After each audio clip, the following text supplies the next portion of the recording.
So I am a certified DaVinci Resolve trainer. As well as making things, I get to work with Blackmagic themselves. I get to work with the cool people at ASUS, because the industry that we work in is inherently, we are creatives, right? But I get really jealous of someone who can take a piece of paper and a pencil and make a piece of artwork, but we're dependent on quite a lot of technology in order to be able to make the beautiful things that we make. So it's really cool getting to work along and cooperate with some of these manufacturers. So we do training. Hey, that's us. You can look us up later if you want, but that's who I am. Just start off with a question here. I don't know, you guys are Swedish, so you probably are all skilled woodworkers as well, but if I gave you a woodwork shop and I gave you a bunch of incredible chisels and hammers and woodworking machines, what kind of furniture would you be able to make? Maybe you guys are all master, workmen, but you can't give anyone a set of tools and expect them to be able to produce a high quality, well-crafted piece of furniture. But conversely, on the other side, imagine this guy in this image, a skilled woodworker, someone who's been doing it their entire life. What would they be able to make if you took away all of their tools? So just the point here is that the tools don't make the creative, but creatives can't make stuff without tools. So this is the relevance of us talking about, in this instance, video monitoring, and a little bit about some of the software that we use. In filmmaking, an incredible amount of money gets invested into the quality of the equipment that we use. There's budget, isn't there, for production to get a Venice or an Alexa as they go out and shoot. Maybe we're working in different, parts of the industry where that esteemed piece of equipment might be a broadcast camera or something like that. People also understand incredibly well, like, the needs of audio post-production. No one's expected to mix audio without an incredible set of speakers. But I don't know if you've found this experience, but sometimes people do find it harder justifying the expense of reference monitoring for video editing and for color grading. Or maybe it's a given for the colorist, but does the video editor need it? But it's just a little point here to make that the production process from conception through to distribution is a chain, and the end product is limited by whatever the weakest link in that chain is. So we're going to talk a little bit about video monitoring. We don't want it to be the weakest link in that chain. So Rec 709 is the prevalent standard for delivery today. And it still is. It's the vast majority of stuff we deliver is in Rec 709, right? I don't know that I would say that that things are trending towards Rec 2100 HDR taking over, and we no longer do Rec 709.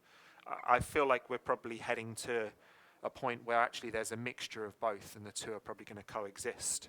I don't know, but it's an increasing need for us to be able to deliver SDR content as well as have the know-how and the equipment to be able to deliver HDR content. So if you're looking to buy a new reference monitor, new monitor for working on, it'd be kind of narrow-sighted if we just brought an SDR monitor. So we're looking for a HDR monitor. Hey, by the way, I don't think I wrote it up on the screen, but the standard for HDR, people like to call it Rec 2020. It's actually Rec 2100. You're with me on that? The Rec 2100 standard uses the Rec 2020 color primaries in it. So this is a little thing there. So you've got Rec 2100 HLG, hybrid log Ganna, and you've got Rec 2100 PQ. So they both use the 2020 color primaries, but then they have different transfer functions for luminance. So to be able to monitor in HDR, HDR is a standard that has been built so that it's future-proofed, so that as display technology evolves, that the standard doesn't become a ceiling that limits what we can do. Conversely, a really good example of not doing that, Rec 709 Do we know when Rec 709 was adopted? Let's have some fun here. Do we know what the rec means in Rec 709? Because we use that all the time, right? It just stands for recommendation. So it's the ITBT, the International Telecoms Broadcast Standard something or the other. They publish papers. 25 years ago. Exactly, yeah. Yes. So Rec 709 was their 709th recommendation that they wrote up. And that's where the name of the standard comes from. And Rec 2020 was the 2020th recommendation. Yeah, they're not all to do with color spaces. Some are to do with other standards to do with broadcast.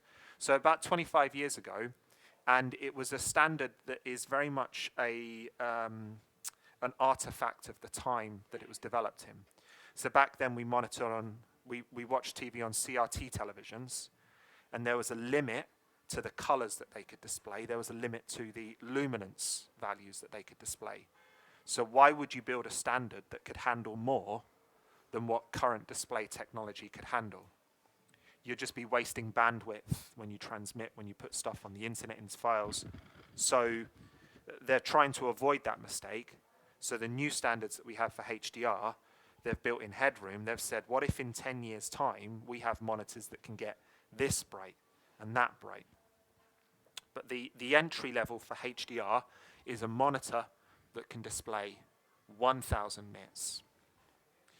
Rec 2020 color primaries, so that's a color gamut that's getting used in HDR. P3 DCI as well.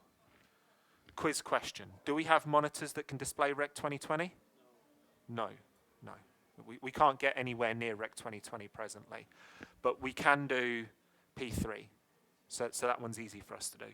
And then the other thing that's important for HDR is contrast ratio. So it's not, maybe I'll get a little less breathy. Oh, it's better. So HDR isn't just about getting brighter, but it's also about being able to get darker as well. So otherwise it would be called high brightness content, but it's called high dynamic range content. So that's what we need in order to be able to monitor HDR. So here's the challenge. To build a monitor that can get really, really bright and display a really wide color gamut isn't too hard. It's kind of like building a dragster, because dragsters can go incredibly fast. They're not the world's most sophisticated pieces of machinery. But at the same time, though, we don't just need a wide color gamut. We also need accurate colors. And we don't just need high brightness, but we also need low brightness and high contrast built into the monitor as well. So a drag car can go incredibly fast, but can it turn a corner? No. So just helping us to understand that building a good HDR monitor is more like trying to build a Formula One car than it is a muscle car or a drag car, because these things are diametrically opposed to each other. High brightness, but yet control. High wide color gamut, but control. Get the idea, hopefully. So it's really hard to build a HDR monitor. Now, it is possible to have a monitor that gives you wide color gamut, high brightness, accurate color, low brightness, high contrast, all in one. There's a compromise, though, because instead of being able to buy a new car, you're buying a new monitor. This technology is quite expensive.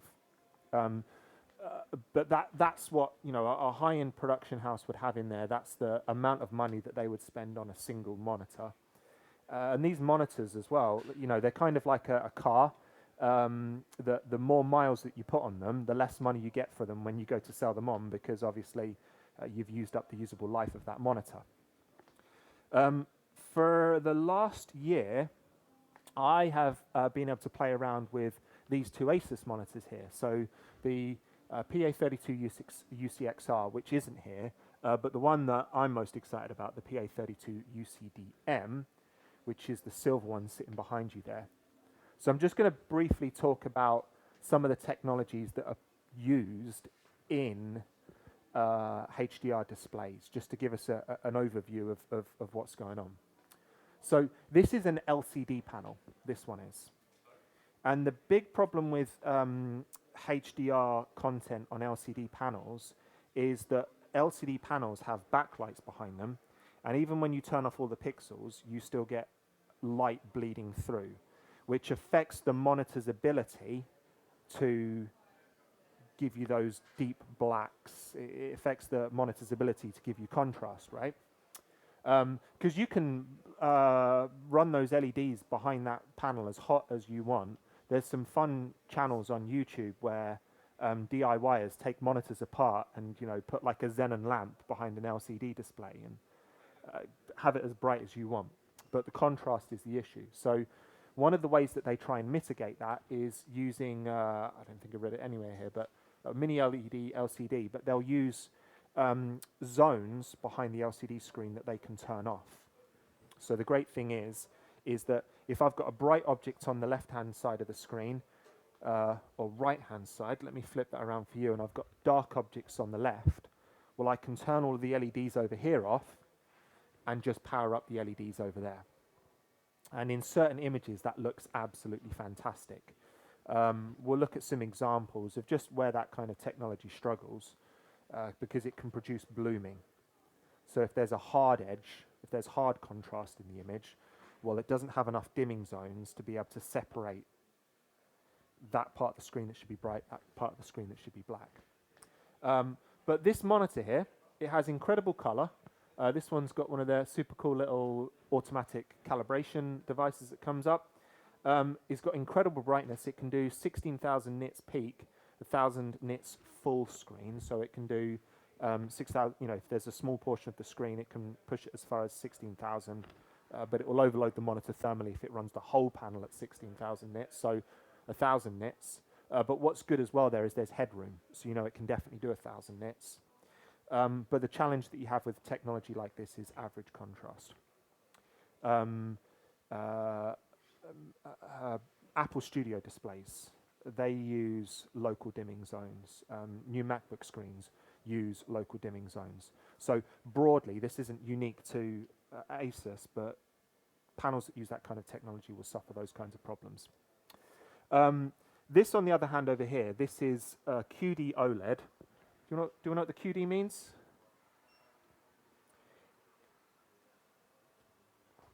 Quantum dot. Yep, exactly, quantum dot. That's basically something to do with the technology that's used to emit the light. So quantum dot is a way of actually getting higher brightness out of an OLED panel. So fundamentally, it's an OLED panel, but it uses quantum dots to improve its brightness. It has amazing color. It has amazing contrast. But where it suffers, and where a lot of OLEDs suffer, is they can't drive as hard as an LED, as a proper backlit LED, LCD display can. So they can't quite drive quite as hard. Now this monitor is actually capable of getting all the way up to 1,000 nits, but to protect the panel, it only allows you to hit 1,000 nits up to a certain percentage of the screen. So it can do up to this percentage of the screen, 1,000 nits, and then when it pushes beyond that, what the panel has to do to protect itself is it has to reduce the brightness of the screen so that it doesn't burn itself out. So it will have different modes that it can operate in. But the thing is that when it comes to monitoring HDR content, having a panel that can't hit 1,000 nits and fill the entire screen with 1,000 nits, or has to run at a lower level of brightness, isn't necessarily a huge issue, because if you imagine your experience watching HDR content outside in the bright sun, and then imagine if you took that same panel and watched it in a dark room, well, outside it would seem quite dim, and inside it would seem incredibly bright, because your perception of the panel is always going to be relative to the environment that you're in. So some of the fact that it doesn't hit 1,000 nits can actually be mitigated by the environment that we view that monitor in. On the other hand, aspects of a monitor like blooming, well, they aren't something that you can ever mitigate, because it doesn't matter what room you sit in or what bias lighting you put behind the monitor, that bloom is always going to be present. So this is why this is incredibly exciting, this technology that's coming out here. Did you take note of the price? So what's that in krona? Yes. Did you? Okay, I don't speak krona, so, but you've all heard that. But what we're going to do is we're just going to compare the cost of that to some other monitors. We'll do that in a moment. I'll just do this slide first because we've got it here. So this is just an example of how different panels might respond with different types of footage. So a black night sky with small stars on is like a real torture test for a panel that uses local dimming, because obviously the dimming zones on a panel will be quite large, right?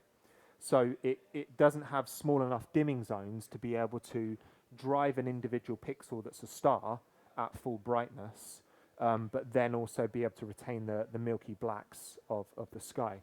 A scene like this, a local dimming panel would do a lot better with, because the tones graduate smoother, and there's a lot of distraction in the image that you would find it very hard to see any perceivable blooming in an image like that.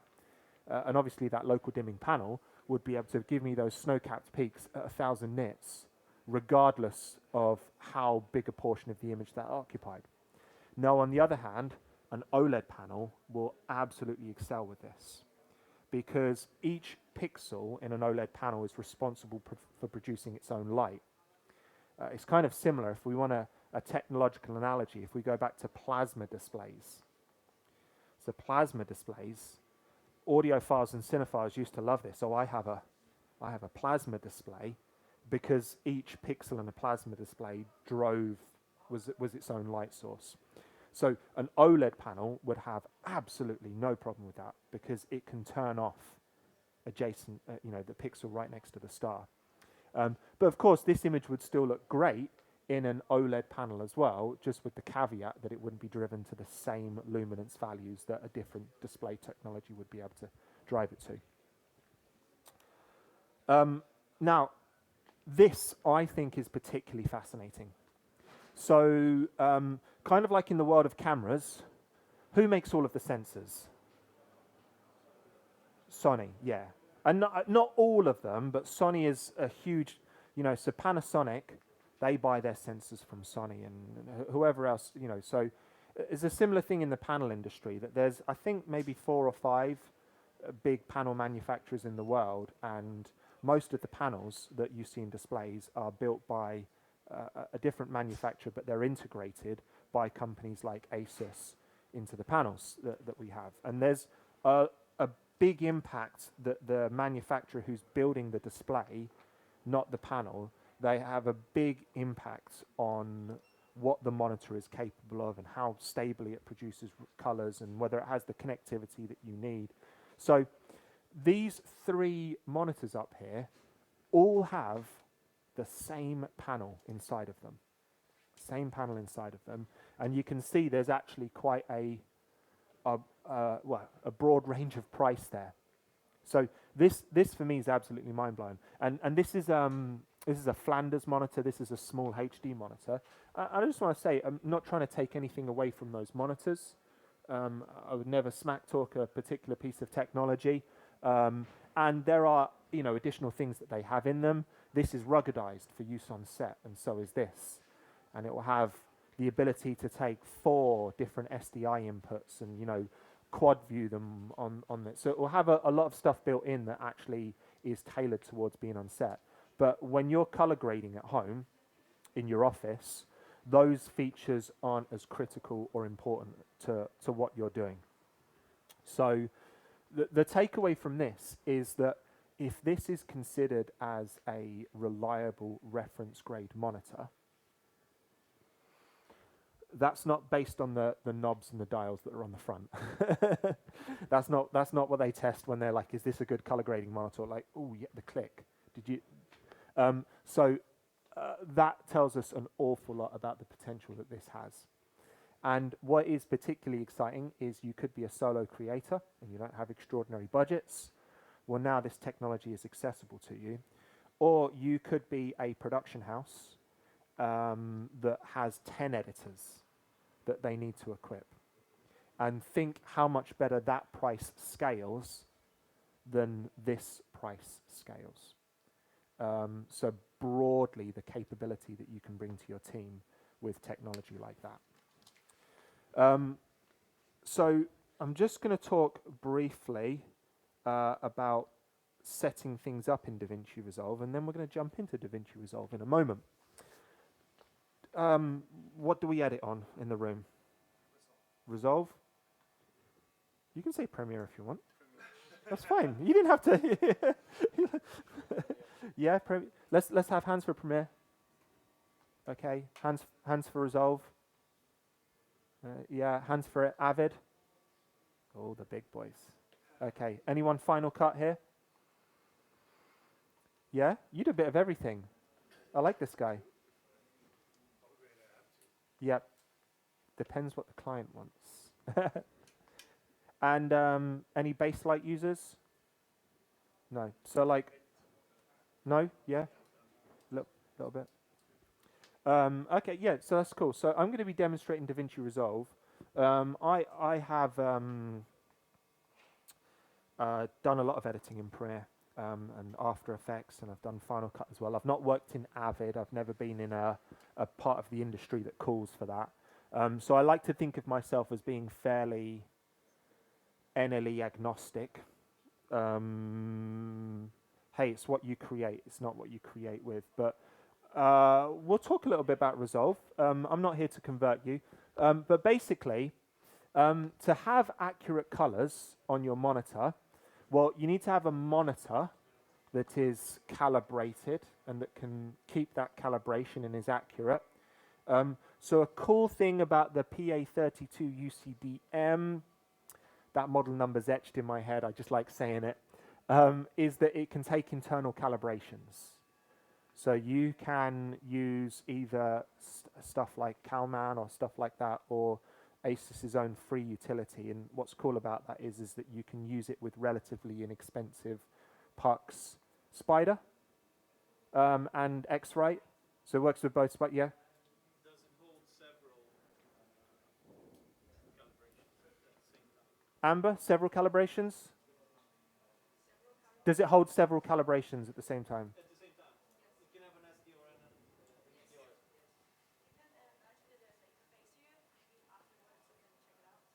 Okay. And is it Mac and Windows?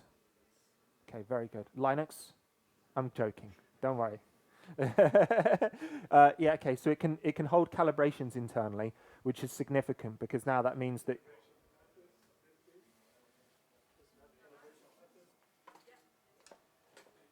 okay. So what is cool is that now you don't have to invest in additional hardware to patch the signal before it goes into the monitor. So you need an accurate monitor. You need a correctly configured NLE. Now, most people, their first experience with a screen for color grading and editing is just it connected as an ordinary color monitor. And the problem with that is that it typically goes through the operating system's color management.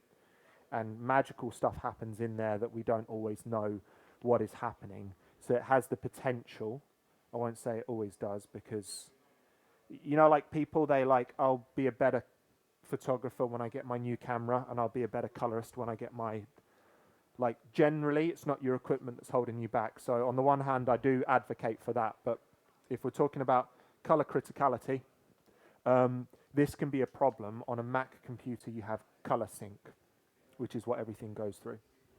So I'm not going to be running through it today, but what I have here, have we seen one of these? Yeah, so this is my reference monitor. It's tiny. That's what I grade off of. That's a joke. I don't. That's a good joke, that was. Thank you. Thank you. So this guy here, this is a device made by Blackmagic. There's a range of devices that they make. So the cheapest, do you know what the cheapest device that you can get for video output from Resolve is? The mini monitor. Yeah, the mini. So it's about 120 pounds, whatever that would be in krona. That can output a HD signal. So it's like it's not super expensive. What's cool about that device as well is that you can use it to output from Premiere as well. So Blackmagic does cooperate with Adobe on that. This device you can use to run an output from Premiere. So this is the Ultra Studio. This one's about £1,000, but this one can do 4K or UHD. Please, let's all work together to stop people from calling UHD 4K. Can we, yeah, look, we'll form a little pact on that right now. And also to stop people from calling 29.97 30. If we can all get together on that. But yeah, this guy can output that as well. What's interesting is when it comes to HDR color grading, there's a step up from this, which is Blackmagic's Extreme. And what that can do is it can drive a HDR monitor and an SDR monitor simultaneously. So it can, you can have a HDR reference and an SDR reference. And you know what you could use? You could use a PA32 UCDM for both. So you could have one running as an SDR monitor and a HDR monitor. But it will inject the SDR trim onto the HDR image so you can monitor both simultaneously and see what your grade would look like across both. So the cool thing about this is it bypasses the operating system's color management stuff, and it drives the correct metadata to the TV or whatever to trigger Dolby Vision or HDR10 Plus or whatever it is that you're using. Operating systems, I'm a little bit more proficient with Mac than I am with Windows, but they have got better. In the early days, the huge problem was that the interfaces in your programs weren't designed for HDR. So you put your monitor into HDR mode and then everything looks very primal, the colors in it. But now operating systems are much better at managing the two. So I would say there are genuinely, you can get away with doing single monitor color grading, whether that be on whatever's built into your computer or something like the 32 UCDM. You can get away with that a little bit better now. But ideally, this would be a great setup. So let's have some fun in Resolve. Let me do this, and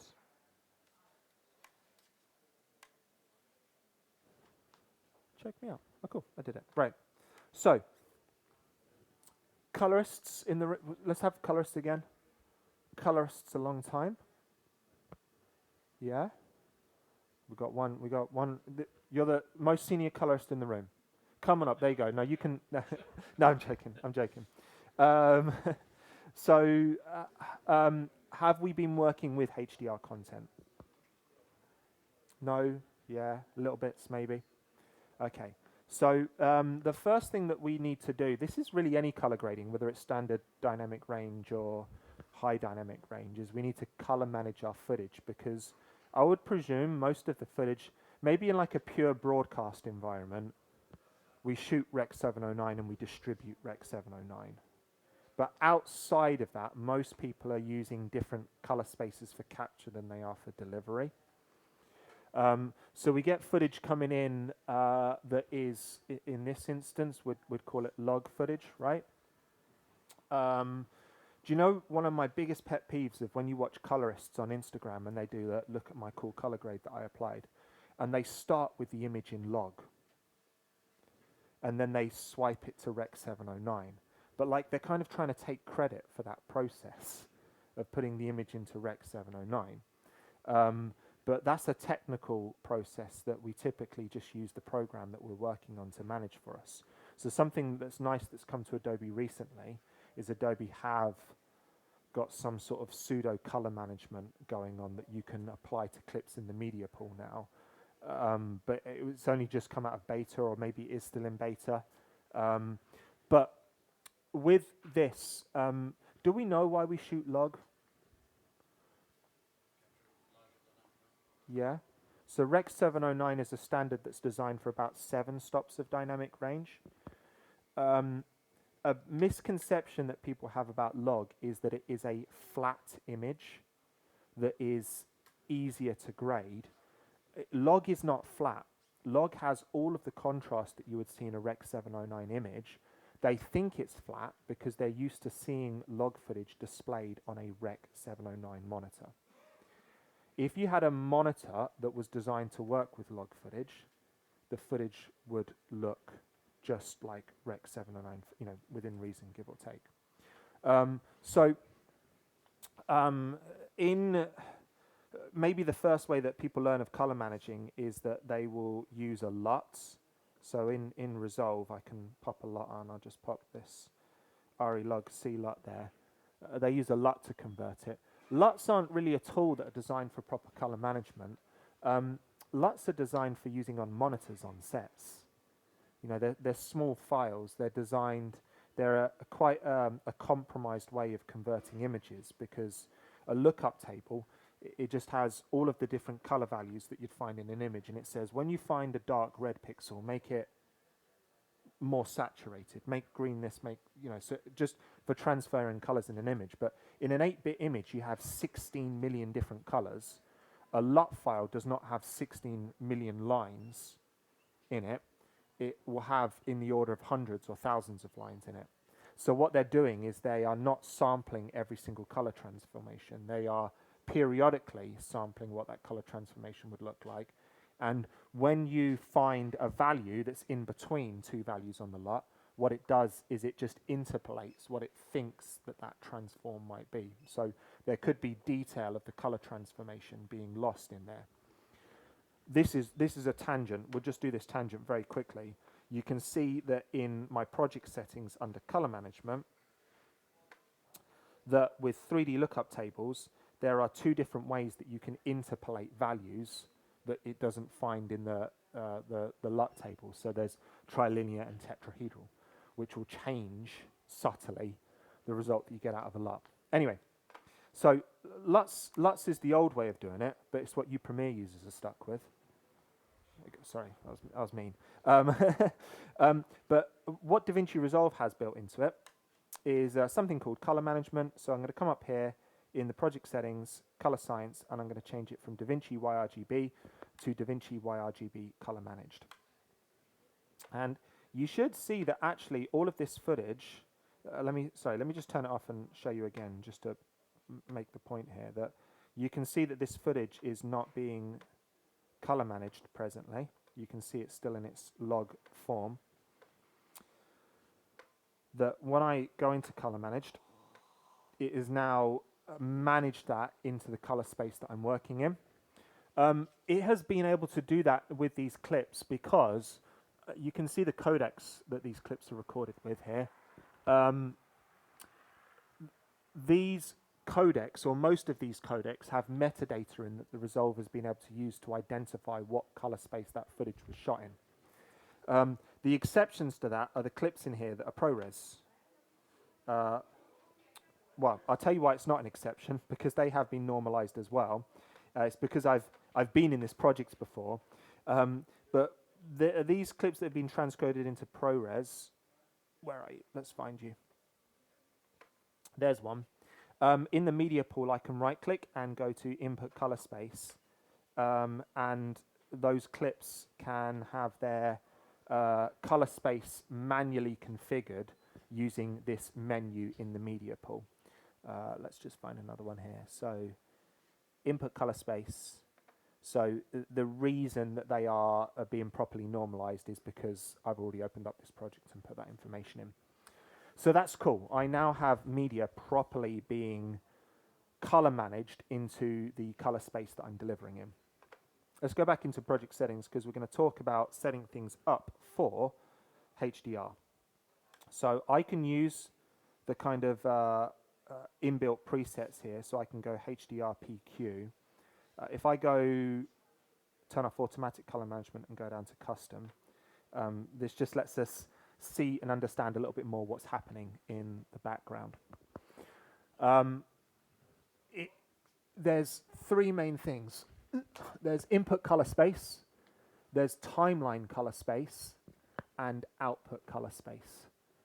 Input color space really confuses people because I would love it if the Resolve development team wrote default input color space, because that setting is only used if you haven't specified a color space on a clip.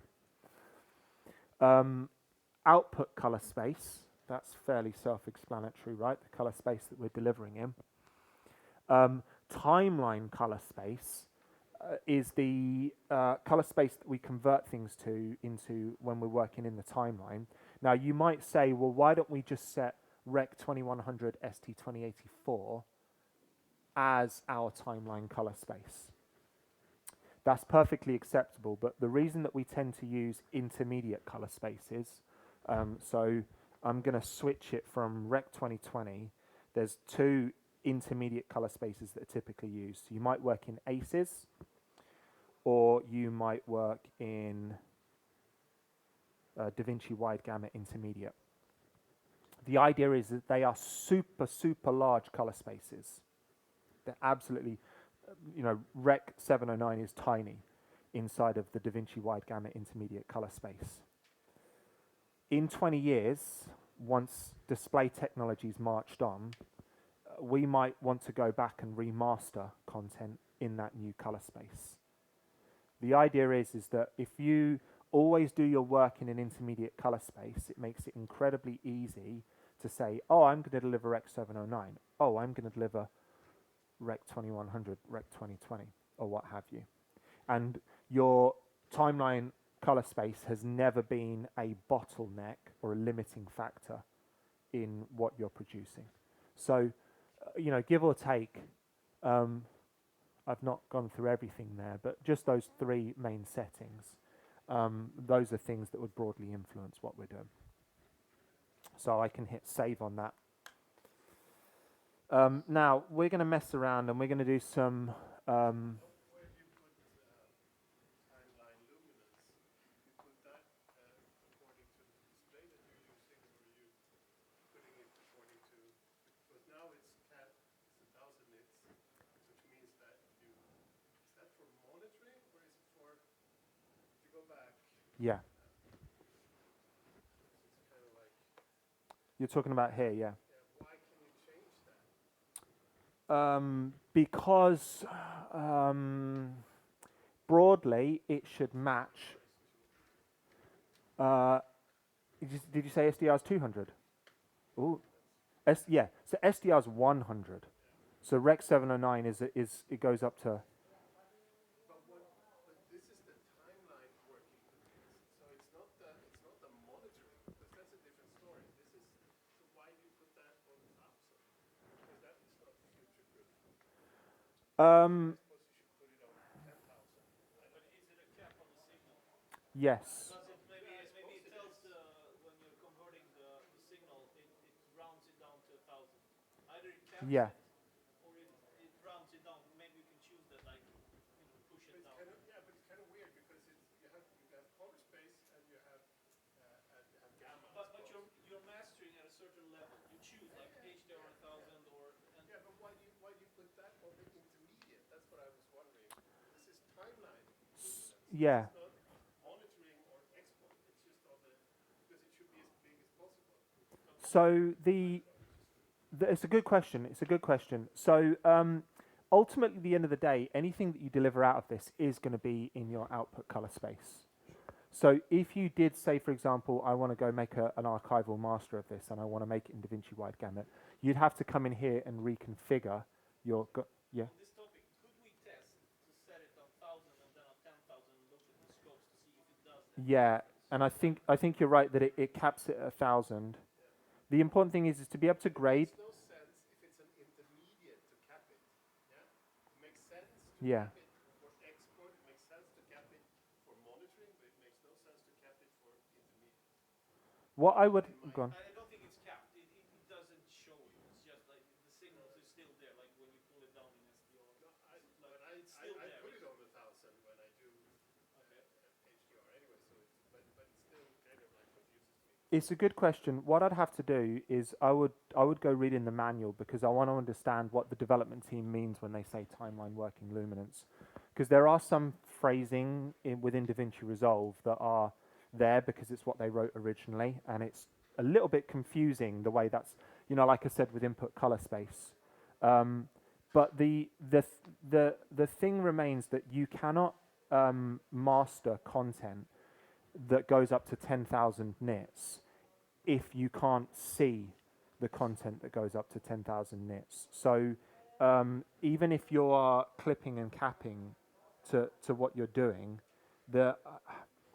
one of the advantages of working in an intermediate color space is that whether you're delivering Rec 709 or Rec 2020, that your tools within the program respond in a consistent way. So there are advantages beyond the preservation of data in that process. Oh, actually, what I think it is? When you have when you use, it also affects the way your tools feel, depending on like the timeline color space. It also takes further turns. So Okay, I think maybe to push the so it's luminance, mapping the like tools to the maybe it's luminance level that mapping you're. the HDR tools to like quickly push That actually sounds quite reasonable. because you would have to turn like hell to 10,000. Right, if it always had the up to 10,000 nits in Maybe it. on the log wheels, but I Yeah, don't think like it the does on the other wheels that wheels. have with the peaks. Because if you flip between 100 and 1,000, if you flip between Rec 709 and HDR, I don't feel It it might also control things like how white levels map from things like fusion. Like I say, That's a fascinating thing, and I would have to. There's a can of worms. a nightmare how Fusion interprets.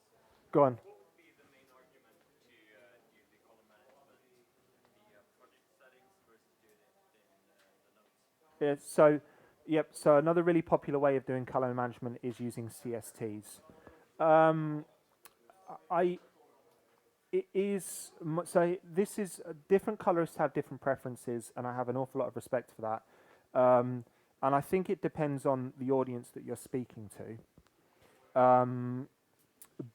But there's a good guy on YouTube, Colin Kelly, and he did a cool video where he just did an exercise, and he did CST color management and he did Resolve color management in the background, and he just proved the fact that they both produce identical images because they're using exactly the same engine behind them.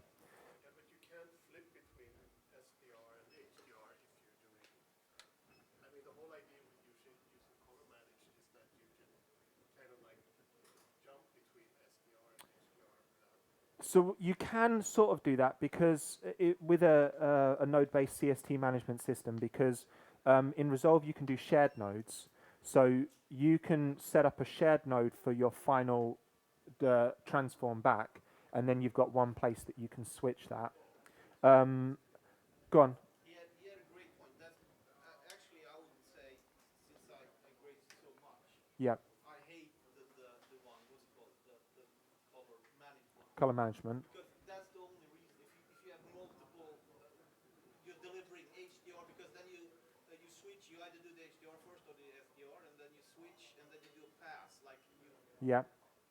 you need to adjust a little bit so it fits.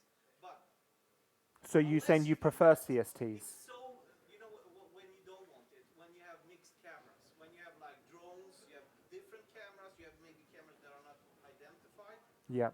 and then you end up with this horrible problem that you can't like you have to right click and tell the program which signal it is. But if you have your own, you do like 3 different node trees, and you say this is the drones, this is the Rec 709, this is the Alexa, and then you just choose those 3, or you have them on buttons instead of like, oh my god, I need to tell the computer, and I can't copy it, because if I have like 3 drones, I just copy the grade, boom, boom, boom, boom. Yeah. If I have You can't copy the color manage. No, you can't. yeah, you can, but But then you can you copy in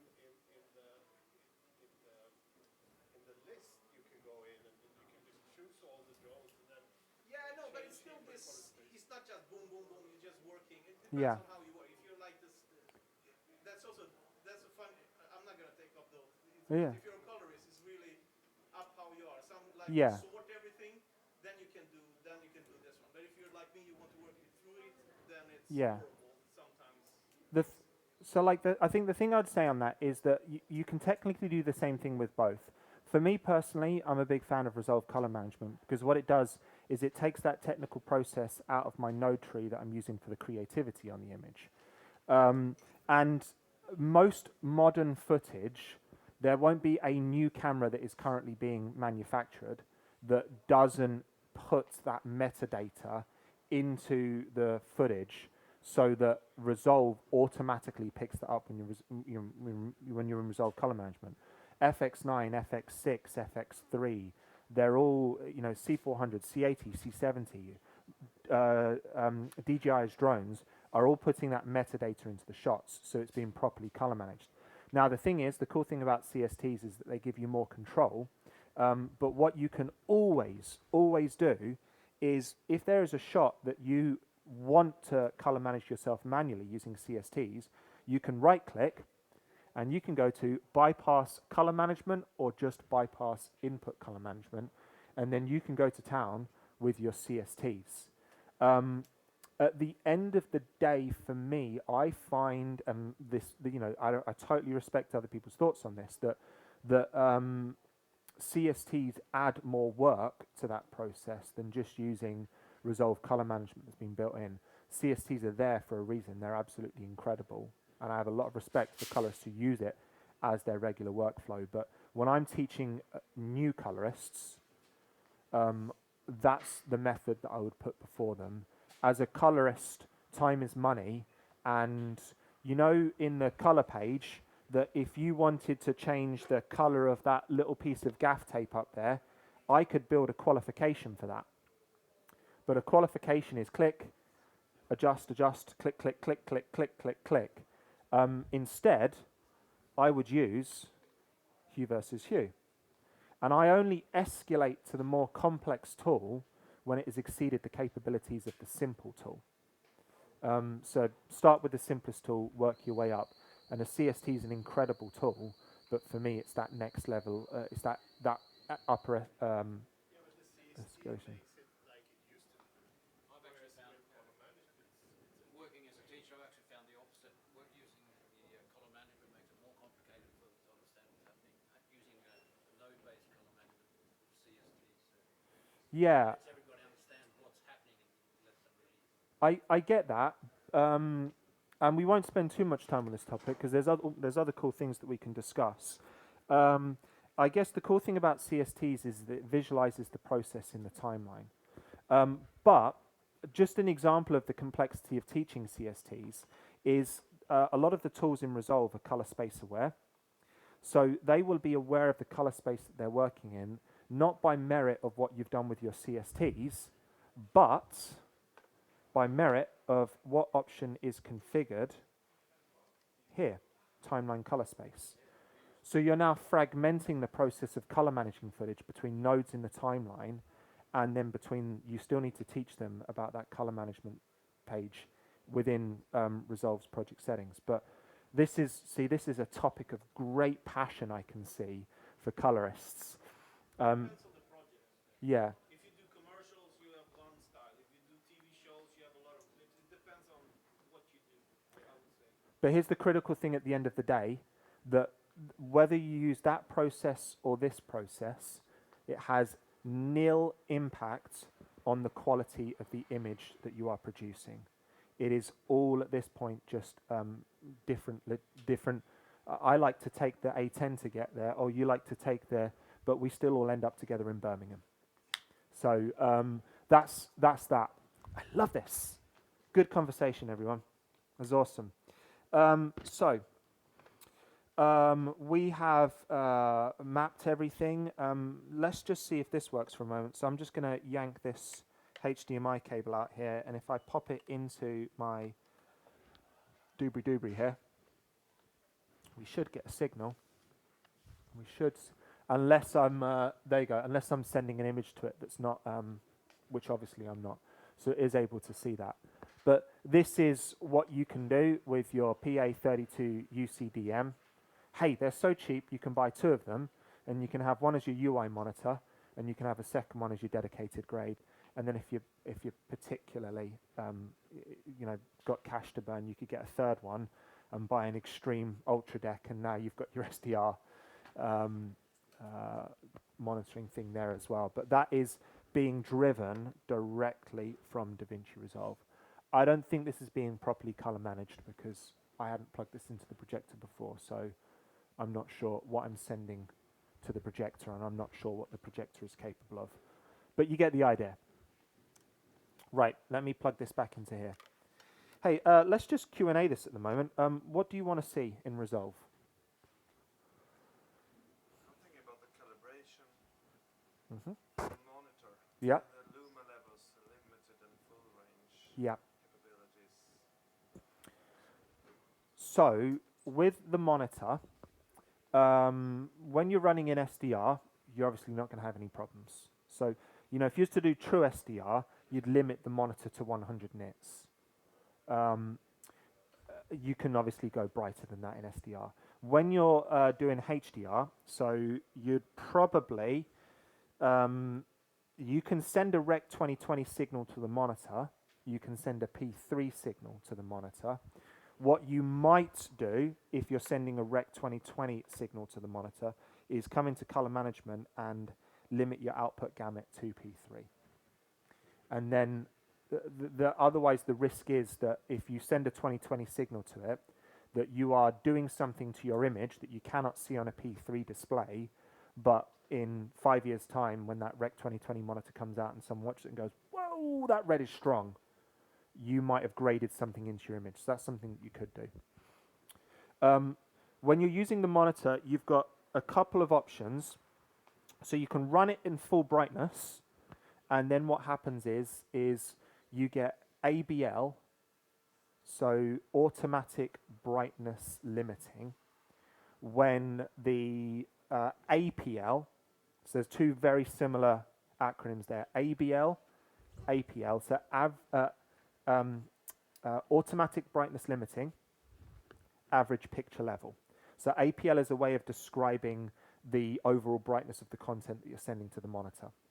So when the window size exceeds a certain threshold, or when the APL exceeds a certain threshold, the panel dims. And most OLED panels that people they're having their consumer experiences on employ ABL. When people sell cars and cameras, they use the biggest numbers that they can off of their spec sheet, but they don't tell you about the other things in it. So you'll go to the store and every single monitor is HDR 1000, but they're talking about the signal that the monitor can accept. They're not telling you what the peak brightness of the monitor is, and they're not telling you what happens with the ABL. But this is one of the things that's interesting, that actually perhaps doing your reference monitoring on something like this is actually getting you closer to the experience of what consumers will actually be watching. You can get your BVM Sony 310 and grade on it. No one is going to have that experience when they're watching your content. So you can have it in that mode where it runs as bright as it can, but obviously that varies based on the content that's being driven to it. Or you can cap the monitor's brightness so that it displays with consistent brightness no matter what scene that you're presenting to it.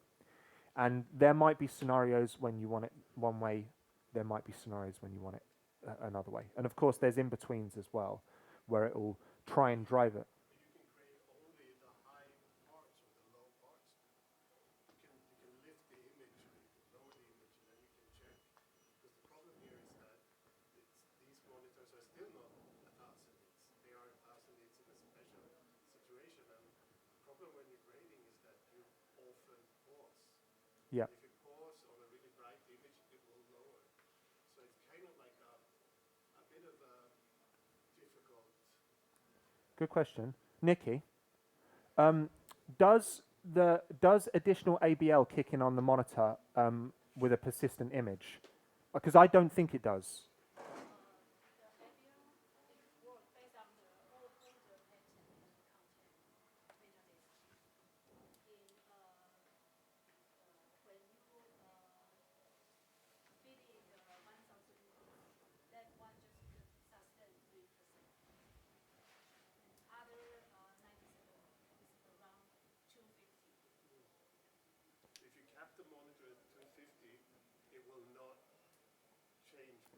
Exactly. Okay, Yeah. guaranteed.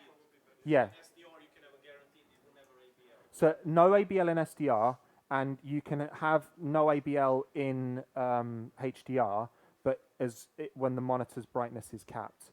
But I think one of the things about that to remember is that it is not as critical an issue as you'd think, because your perception of the brightness of the monitor varies on the viewing environment that you're in.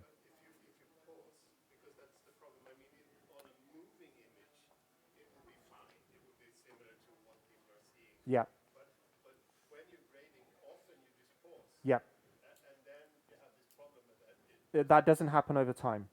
So it's otherwise you'd see that whenever you're doing anything in the OS. Take your image of the Alps, for Yep. example, yeah? And if you pause on that image on an OLED, it will dim. No. But if it's wanted No. So it doesn't. to moving, because if it's moving, it will change all the time, and then it will keep a higher. That is SDR things. In HDR, Yeah, I'm talking everything is follow with COVID. So once there your will be content no- COVID is 400, we can suspect 400.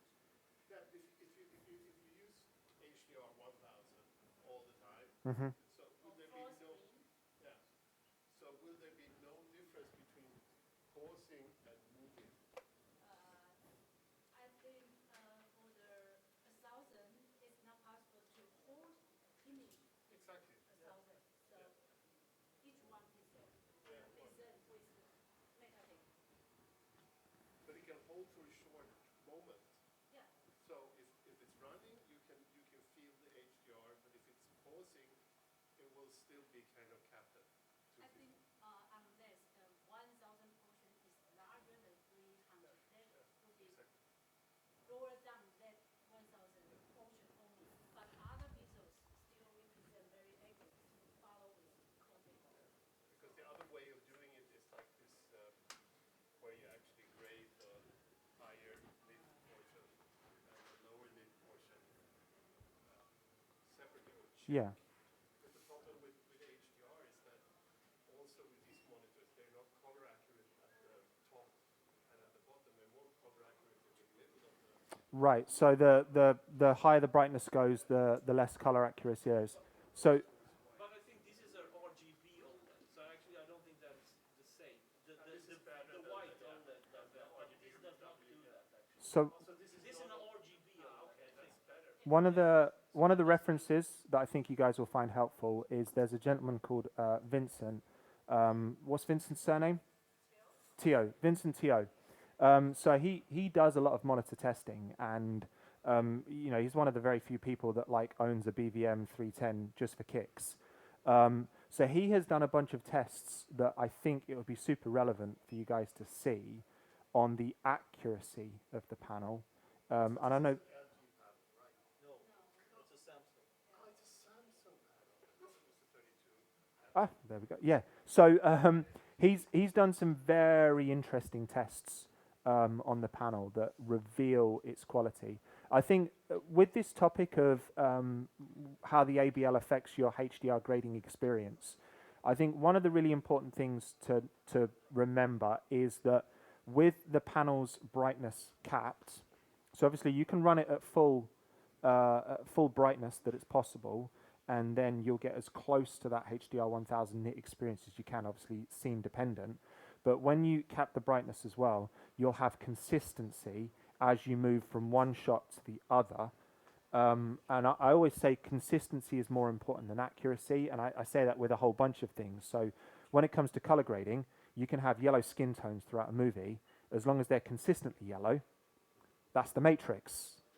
Welcome to the Matrix. You don't question it after that period of time. So I'm not using that as an excuse for lack of quality, but just highlighting how important that is.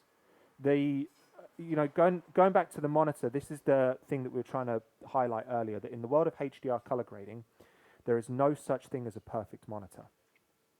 There are monitors that do everything, but where I would say the lack of perfection there is the fact that it costs you $30,000 to own and to operate that monitor. So I think it's very cool what is happening with the PA32 UCDM, because no, it is not the perfect HDR monitor. Remember, that doesn't exist, but it's $1,700, whatever that is in kronas, which is absolutely incredible. If you look at the value proposition of what you get out of that, when we color grade, it's important to understand the tools that you're using. Our eyes, one of the tools that we use as well, and human vision is incredibly subjective. That's like one of the challenging things as a colorist, right? If you look at a bad image, if you look at it for long enough, what do you not see? The flaws. Because, you know, your brain starts to kick in and adjust to what you're looking at. So we use our eyes, we understand their limitation. We use this monitor, that monitor. One of the reasons, why colorists stick to particular brands of monitor is because there is no such thing as a perfect reference monitor. Every single monitor does impart a little bit of its own character into the image. That's true up at the high end. That's one of the reasons why they don't really ever change from one brand to another. It's not because the other monitor's inferior, but it's because they've got used to the look of that monitor. So absolutely, there is that same element of subjectivity with this, but the point that for me that I keep on coming back to, and one of the things that we get asked is, what monitor should I grade with, this, that, the other? We have no bias. We go where the equipment and where the facts lead. It's incredibly hard to argue with that price point and to get a better grading experience within reason at that price point. So that's one of the reasons we're so excited about that. We're almost coming to an end. Are there any other questions I can tackle? Looks like everyone's having fun. I'm having fun. Is there anything else you wanted to talk about? If there are technical questions, I don't want to put. Please. Can we ask the people behind? Yeah. So we don't bog this down. There's a few technical aspects I want to ask. Yeah, please. There's a whole army of ASUS behind that are willing and eager to answer all of those technical questions. So I'll leave it to them because they're going to be far more qualified than I am. Anything resolved that you just wanted to kick around for a little bit? Deliberately, I came here because the biggest like mystery here Yep. is for me is the HDR, the jump, because when you have Rec 709, you just put out a ProRes and it's Rec 709. But there's so many different flavors of HDR. So let's say you've done your PQ. Yep. How do you package that later into Yep. like you're delivering I don't know, you're putting it on YouTube, you're putting it to Netflix, you're putting it to Yep. Amazon, whatever. Let's say they have the specification, they have PQ or HDR10. Yep. So how do you like jump from the PQ grading to delivering the HDR10? And what do you have to have a special like file format? Good question. So HDR10 and 10 Plus is probably the easiest to deliver. I think Vision is a little bit more rigorous. At the end of the day, they're wrappers and metadata, because Dolby Vision can do P3, ST2084, HDR10 can do P3, ST2084, and you know, so that, or it can do Rec 2020. I think Dolby Vision favors P3, and I think HDR10 favors Rec 2020 as its color primaries, but they're still using the same PQ curve. That's a whole big topic there, but basically in Resolve, in project settings under color management, we can enable HDR10 Plus, we can enable Dolby Vision, and we can specify the flavor of it that we're putting out. Now you'll see that HDR10 metadata exports options are available, and is Can you do both in the same, or do you need two different ones? I would, Like have both?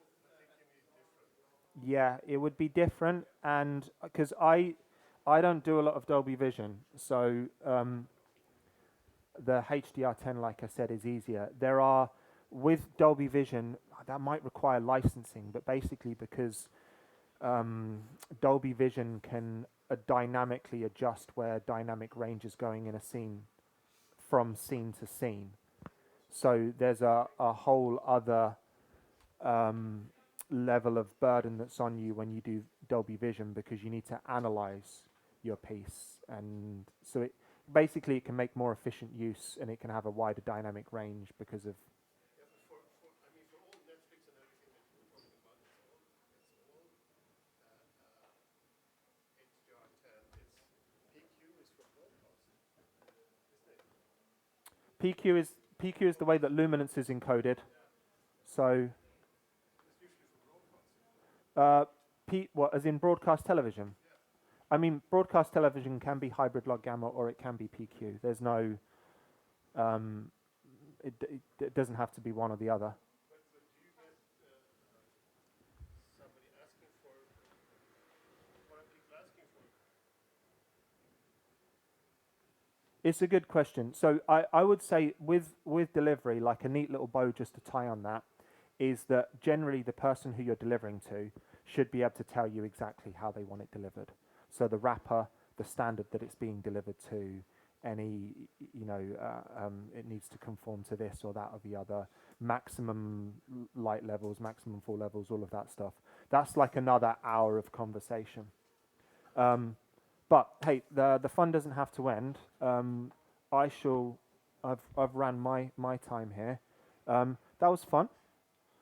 Was that interesting? Yeah?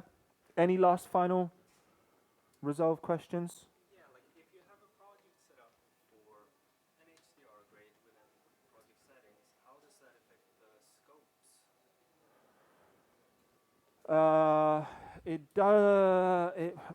It doesn't, because the signal is still the smallest number that the image can store and the largest number that the image can store. But when we're working in different color spaces, typically what we'd do is we'd just change the scale that's on the side. So at the moment, that is a HDR scale. Right, so that goes to 10,000, but is that something you have to set up manually? No. So it's just one scale, so, hey, we're never going to grade anything above this line for like the next 10 years. So we're now just using that portion of the scope there. Yeah, or you could change it into, in Resolve, you could have it in bit values, or when I'm doing SDR, I just typically put it on percentage. It's a little bit more, I don't think in 1024 and 25 this and that and the other. Good question. Any other questions? Well, hey, if you have any other questions, come up and ask them. I just won't answer them with the microphone on. Thank you so much for coming. You guys were a great audience. Give yourself a round of applause. And then these guys for the technical questions. Look at them, they're ready for you. Thank you for coming, everyone.